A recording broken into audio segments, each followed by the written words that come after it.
penaklukan. Watak pertama dari tindakan antidialogis adalah keharusan adanya penaklukan. Manusia antidialogis dalam berhubungan dengan manusia lain, bertujuan untuk menaklukkan mereka sedikit demi sedikit dengan segala cara, dari yang paling kasar sampai paling halus, dari paling menekan sampai paling tidak terasa, atau yang disebut paternalisme. Setiap perlakuan melibatkan seorang penakluk dan seorang atau sesuatu yang ditaklukkan. Penakluk memaksakan kehendak kepada mereka yang ditaklukkan dan menjadikan mereka miliknya.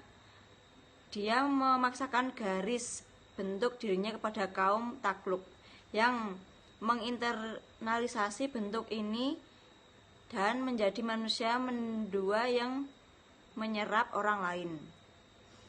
Tepat seperti halnya tindakan antidialogis senantiasa sering dengan situasi penindasan yang konkret, maka demikian pula tidak dapat lain tindakan dialogis dengan penggeseran revolusioner dari situasi tersebut. Seorang manusia tidak antidialogis atau dialogis dalam pengertian abstrak, tetapi di dunia. Dia tidak lebih dahulu antidialogis, kemudian menjadi penindas. Dia adalah keduanya secara bersamaan. Di dalam situasi penindasan objektif, antidialog merupakan keharusan bagi penindas sebagai saran untuk melanjutkan penindasan, bukan hanya secara ekonomis, tetapi juga kebudayaan. Oleh karena itu, tindakan membebaskan berwatak dialogis, maka dialog tidak mungkin bersifat a posteriori terhadap tindakan tersebut, melainkan harus sering dengannya. Oleh karena pembebasan tersebut merupakan kondisi yang ajek, maka dialog menjadi suatu aspek yang berkesinambungan dalam tindakan pembebasan. Nafsu untuk melakukan, atau lebih tepatnya keharusan untuk menaklukkan, senantiasa terdapat dalam tindakan antidialogis. Untuk maksud ini, kaum penindas berusaha untuk melenyapkan kualitas manusia sebagai alat pertimbangan dunia. Karena kaum penindas tidak dapat melenyapkan secara tuntas, maka mereka harus memitoskan dunia agar dapat menyajikan dunia palsu bagi pikiran kaum tertindas serta kaum takluk untuk menambah keterasingan dan pasivitas mereka.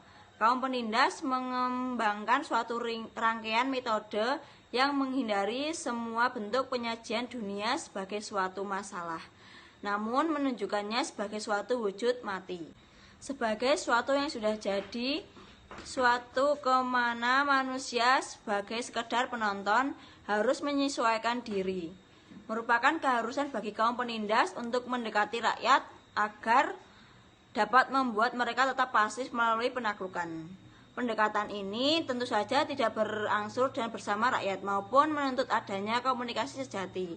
Hal ini dilakukan dengan cara menambungkan mitos-mitos kaum penindas yang tidak terletakkan bagi keberlangsungan status quo. Contohnya, mitos bahwa tatanan menindas adalah suatu masyarakat bebas, mitos bahwa semua orang bebas untuk bekerja di mana mereka kehendaki, dan bila mereka tidak senang dengan majikannya, mereka dapat meninggalkan dan mencari majikan yang baru. Singkatnya, tidak ada realitas menindas yang tidak niscaya sekaligus antidialogis. Persis sama halnya tidak ada antidialogis di mana kaum penindas dapat menggedor, mempertaruhkan dirinya bagi penaklukan secara ajak terhadap kaum tertindas. Di zaman Romawi kuno, elit pengusaha mengemukakan perlunya untuk memberi roti dan sirkus kepada rakyat agar dapat menaklukkan mereka, serta menjaminkan ketentraman mereka sendiri. Assalamualaikum warahmatullahi wabarakatuh. Perkenalkan, nama saya Maya Dewi Astuti, NPM 20144600 300 dari kelas A420. Di sini saya akan menjelaskan mengenai artikel pendidikan kaum tertindas oleh Paulo Freire. Menurut Freire, pendidikan kaum tertindas sebagai pendidikan pada humanis dan pembahasan. Pada tahap pertama, kaum penindas membuka tabir dunia penindasan dan melalui praktis melibatkan diri untuk mengadakan perubahan. Selanjutnya, pendidikan bagi Freire adalah jalan menuju pembebasan umat manusia yang permanen dan terdiri dari 2 tahap, yaitu tahap pertama, masa di mana manusia menjadi sabar akan pembebasan mereka, dan yang kedua adalah praksis merubah kesadaran itu. Selanjutnya, interpretasi mengenai pendidikan kaum tertindas mengenai pecah dan kuasai. Cara ini merupakan dimensi penting dari yang lain dari teori penindasan yang seumur dengan penindasan itu sendiri. Setelah minoritas, penindasan menaklukkan dan menguasai mayoritas masyarakat. Mereka harus memecah belah dan menjaganya agar tetap terpecah, supaya dapat terus berkuasa. Kaum minoritas tidak dapat berbaik hati dan membiarkan terjadinya penyatuan rakyat kembali, yang pasti akan menjadi ancaman serius bagi homogeni mereka. Oleh karena itu, kaum penindas mematahkan dengan cara termasuk kekerasan. Setiap aksi yang sekaligus masih pada tahap dini dapat membangkitkan rasa butuh persatuan di kalangan rakyat. Konsep-konsep seperti halnya kesatuan, organisasi, dan penunjang seketika dicam berbahaya. Selanjutnya, menurut pendapat saya terhadap artikel pendidikan kaum tertindas oleh Paulo Freire, terutama pada bagian pecah dan kuasai, saya tidak setuju. Karena sebagai kaum minoritas selalu menindas terhadap kaum mayoritas. Sehingga dalam hal ini terjadi perpecahan dan salah kekuasaan. Akibat dari hal tersebut, kaum minoritas selalu melakukan kekerasan terhadap kaum mayoritas, sehingga mengakibatkan hal-hal yang merugikan, dan menurut saya hal tersebut harus dihapuskan agar tercipta suasana yang lebih kondusif, aman, nyaman, dan damai. Terima kasih, sekian, wassalamualaikum warahmatullahi wabarakatuh. Assalamualaikum warahmatullahi wabarakatuh. Sebelumnya perkenalkan, saya Ferry Ferianto dengan NPM 201446000146. Saya akan menjelaskan sedikit tentang buku Pendidikan Kaum Tertindas oleh Paulo Freire pada bab 4 bagian manipulasi. Nah, di dalam buku dijelaskan bahwa manipulasi adalah sebuah proses rekayasa yang secara disengaja dengan melakukan penambahan, penyembunyian, bahkan penghilangan terhadap sebagian atau keseluruhan sumber informasi. Dengan manipulasi, seorang elit penguasa berusaha untuk mengendalikan paham rakyat agar sesuai dengan tujuannya. Semisal, rakyat memiliki kesadaran politik yang rendah, maka semakin mudah untuk dimanipulasi oleh mereka yang tidak mau kehilangan kekuasaannya. Dalam teori tindakan anti-dialogis, manipulasi merupakan jawaban kaum penindas terhadap kondisi konkret yang baru dari proses sebuah sejarah. Melalui manipulasi, elit penguasa dapat menggiring rakyat kepada organisasi palsu yang akan menguntungkan mereka. Dengan demikian, manipulasi ini dapat dihindari oleh orang-orang yang memiliki kesadaran kritis dalam berpolitik. Serangan budaya. Dalam gejala ini, para penyerang menyusup ke dalam lingkungan kebudayaan kelompok lain, dan tanpa menghiraukan potensi kebudayaan tersebut, mereka memaksakan pandangan dunianya sendiri-sendiri kepada orang-orang yang mereka serang dan menghambat kreativitas kaum serang. Serangan budaya dengan demikian selalu merupakan laku pelanggaran terhadap pribadi-pribadi dari kebudayaan yang diserang, yang kehilangan keasuran mereka atau menghadapi ancaman akan kehilangan hal itu. dalam serangan budaya, seperti pada semua segi dari tindakan anti-ideologis, para penyerang adalah perancang dan pelaku dari proses tersebut. Mereka yang diserang adalah objeknya. Para penyerang mencetak orang-orang yang mereka serang dicetak. Para penyerang bermaksud untuk mengetahui bagaimana orang-orang yang telah mereka memahami realitas, dan hanya dengan cara demikian mereka dapat menguasai pihak terakhir itu dengan lebih efektif. Agar serangan kebudayaan berhasil, hal yang esensial adalah membuat yakin mereka yang diserang akan inferioritas intrinsik dirinya, oleh karena segala sesuatu memiliki hal kebalikannya. Agar dapat melaksanakan revolusi, para pemimpin revolusi sudah pasti membutuhkan dukungan dari rakyat. Bila para pemimpin yang menjadi kontradiksi dari rakyat mencari dukungan ini, namun yang ditemukan adalah ketidakacuhan dan kecurigaan, maka mereka sering menganggap reaksi ini sebagai petunjuk dari keburukan inheren rakyat. Mereka menafsirkan momen sejarah tertentu dari kesadaran rakyat sebagai bukti dari keburukan interaksi rakyat. Oleh karena para pemimpin membutuhkan dukungan rakyat agar revolusi dapat tercapai. Tetapi pada saat yang bersamaan tidak percaya kepada rakyat yang mencurigainya, maka mereka tergoda untuk memakai prosedur yang sama digunakan oleh elit penguasa untuk menindas dengan alasan kurang dapat mempercayai rakyat. Para pemimpin mengatakan bahwa tidak mungkin untuk berdialog dengan rakyat sebelum merebut kekuasaan. Dengan demikian, memilih teori tingkah laku dan reaksi kaum tertindas yang mendorong kaum penindas untuk melakukan serangan kebudayaan. Harus menumbuhkan suatu teori tindakan yang lain dari kaum revolusioner.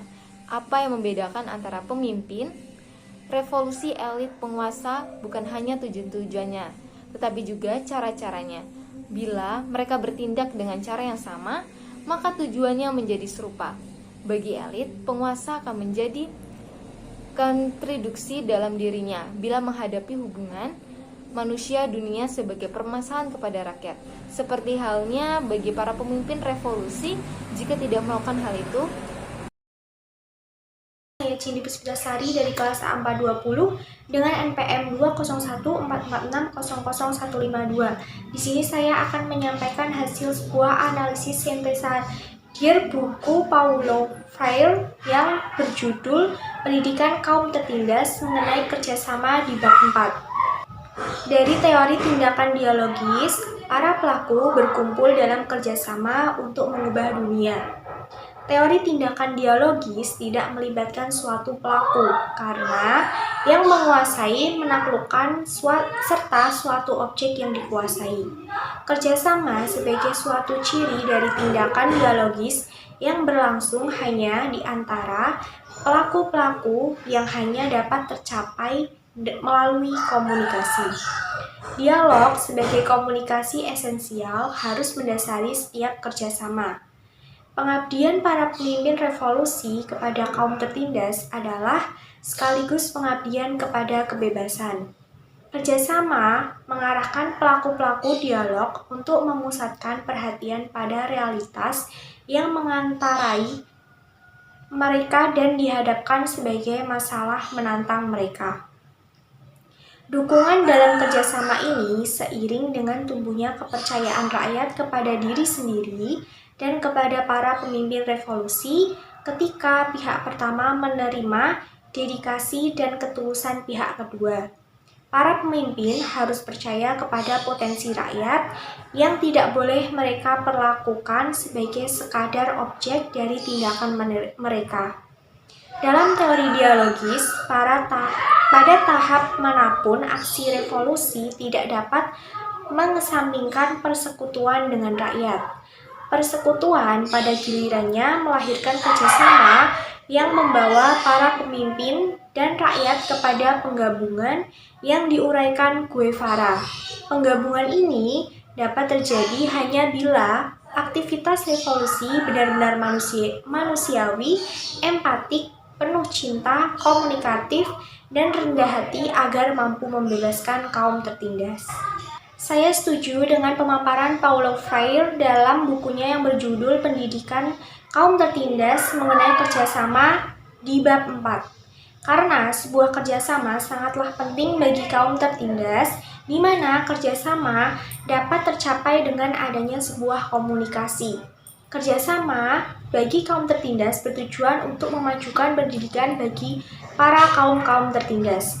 Diketahui dari Guevara, pemuda Guatemala, yang mengatakan bahwa pergaulan sehari-hari dengan rakyat beserta masalah-masalah mereka akan menjadi sangat yakin akan perlunya sebuah perubahan menyeluruh dalam kehidupan rakyatnya.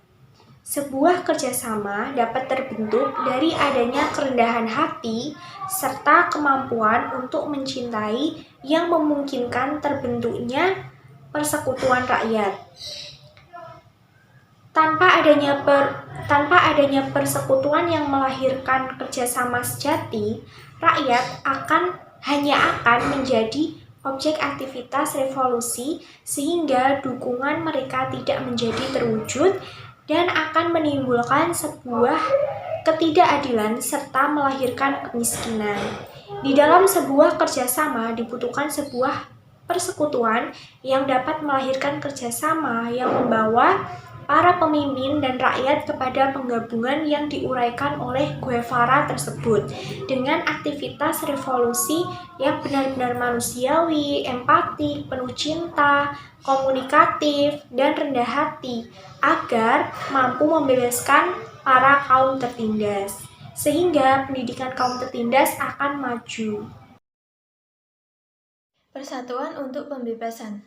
Dalam teori tindakan anti-dialogis, kaum penguasa terpaksa harus memecah belah kaum tertindas agar lebih mudah mempertahankan penindasan.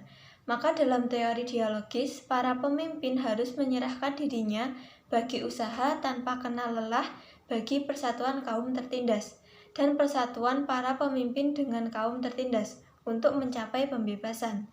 Nah, kesulitannya adalah bahwa kategori tindakan dialogis ini, seperti juga yang lain, tidak dapat terwujud di luar praksis. Praksis penindasan itu mudah atau paling tidak sulit bagi elit penguasa, namun tidak mudah bagi para pemimpin revolusi untuk melaksanakan praksis pembebasan. Selanjutnya, dominasi secara objektif memang memecah belah.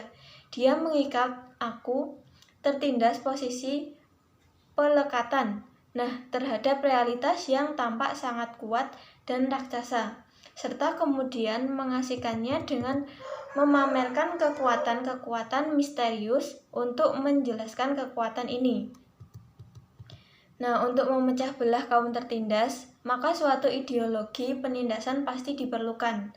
Sebaliknya, untuk menciptakan persatuan di antara mereka memerlukan suatu bentuk aksi kebudayaan yang akan membuat mereka mengetahui mengapa dan bagaimana mereka melekat kepada realitas. Dia memerlukan deideologisasi. Nah, objek tindakan dialogis membebaskan bukanlah untuk menanggalkan kaum tertindas dari realitas mistis untuk kemudian mengikat mereka dalam realitas yang lain. Nah, sebaliknya, objek tindakan dialogis ini adalah membuka kemungkinan bagi kaum tertindas dengan memahami pelekatan mereka, agar mau mengubah suatu realitas yang tidak adil. Nah, oleh karena persatuan kaum tertindas ini menyangkut solidaritas di antara mereka, tanpa memperdulikan kedudukan mereka masing-masing. Persatuan ini pastilah memerlukan adanya kesadaran kelas. Nah, agar kaum tertindas dapat bersatu, mereka harus lebih dahulu memotong tali pusar magis dan mitos yang mengikat mereka dengan dunia penindasan. Persatuan yang mengikat mereka satu sama lain harus memiliki watak yang lain. Nah, untuk mewujudkan persatuan yang tidak terelakkan ini, maka proses revolusi harus merupakan sejak dari awalnya aksi kebudayaan. Nah, metode-metode yang digunakan untuk mewujudkan persatuan kaum tertindas ini akan tergantung kepada pengalaman sejarah dan eksistensial mereka sendiri di dalam struktur sosial.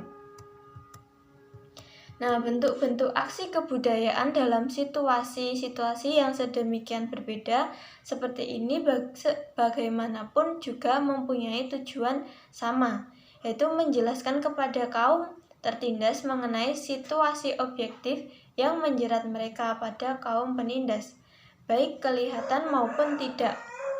Hanya bentuk-bentuk aksi yang bukan sekedar pidato dan ngecap yang tidak efektif di satu pihak dan aktivisme mekanitis di lain pihak dapat melawan aksi pemecah belahan oleh kaum elit, penguasa, dan bergerak menuju persatuan kaum tertindas.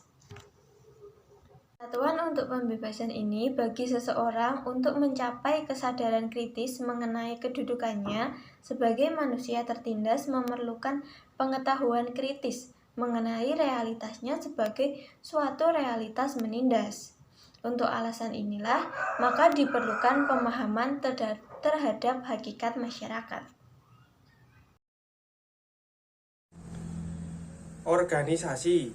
Dalam teori tindakan anti-dialogis, manipulasi tidak dapat dielakkan bagi usaha menaklukkan dan menguasai. Dalam teori tindakan dialogis, organisasi rakyat merupakan lawan antagonistis dari manipulasi ini.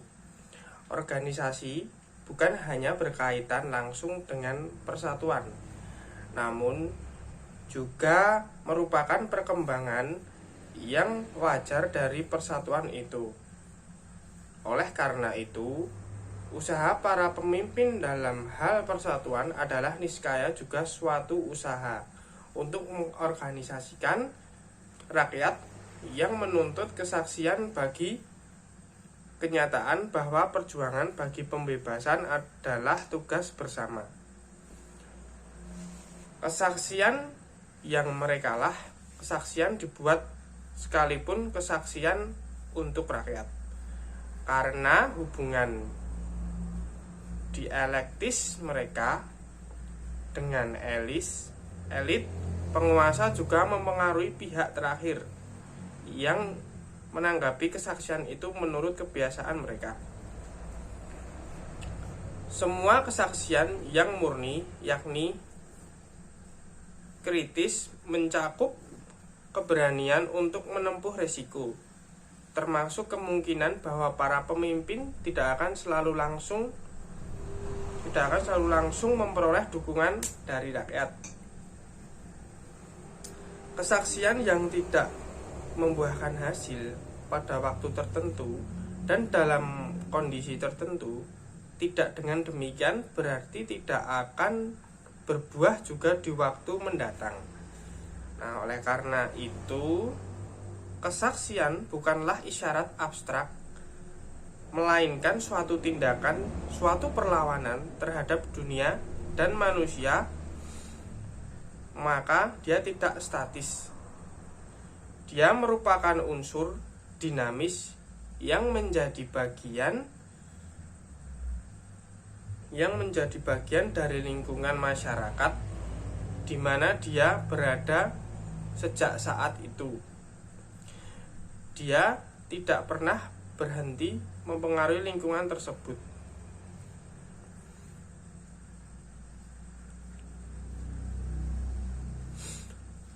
Dalam tindakan anti-dialogis, manipulasi membius rakyat dan memudahkan penguasaan atas mereka. Dalam tindakan dialogis, manipulasi digantikan oleh organisasi sejati. Dalam tindakan anti-dialogis, manipulasi melayani tujuan-tujuan penaklukan. Dalam tindakan dialogis, kesaksian yang berani dan penuh cinta melayani tujuan-tujuan organisasi. Bagi elit penguasa, organisasi berarti mengorganisasi diri mereka sendiri. Bagi para pemimpin revolusi, organisasi berarti mengorganisasi diri mereka bersama. Dalam Hal pertama, elit penguasa semakin mengobarkan kekuatannya sehingga mereka dapat berkuasa dan mengasingkan kepribadian manusia dengan lebih efektif. Dalam hal kedua, organisasi hanya sesuai dengan watak dan tujuannya bila dalam dirinya dia mempraktikkan kebebasan. Oleh karena itu, disiplin yang harus terdapat dalam setiap organisasi tidak boleh dikacaukan dengan pengelompokan.